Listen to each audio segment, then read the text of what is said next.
Why would thieves leave behind a $75 million diamond? I'm sure you already know the Louvre was robbed over the weekend. These thieves took hundreds of millions of dollars worth of French jewels. But what I think is more interesting is what they did not take: a 141 carat diamond worth $75 million.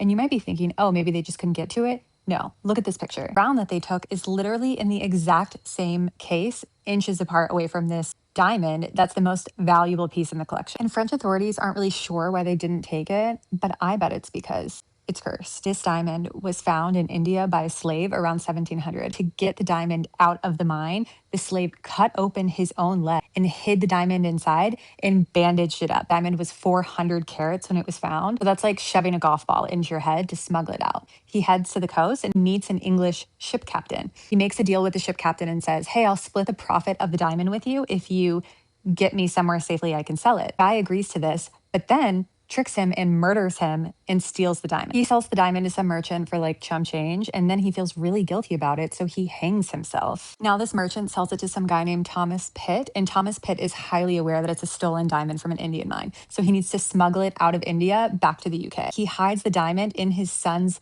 shoe sole to get it out of the country undetected. Once it gets to England, a jeweler takes it where he cuts it for 2 years and takes it from 400 carats to 141 carats. Now, it's eventually sold from Thomas Pitt to Philippe II, who is the regent of France. This happens in 1717, and this is when it becomes known as the Regent Diamond and becomes part of the French crown jewel collection. This diamond was actually purchased when Louis XV was King of France in the ripe old age of 7. And this is where shit started going downhill real quick. So after a succession of wars and frivolous spending by all of the royals, they were in bad shape. And that's when Louis XVI became King of France, which is Marie Antoinette's husband. Probably know how this ends. Louis XVI was beheaded during the French Revolution, as was his wife, Marie Antoinette. After that, Napoleon Bonaparte took over. He was exiled twice and died of really painful stomach cancer on an island by himself.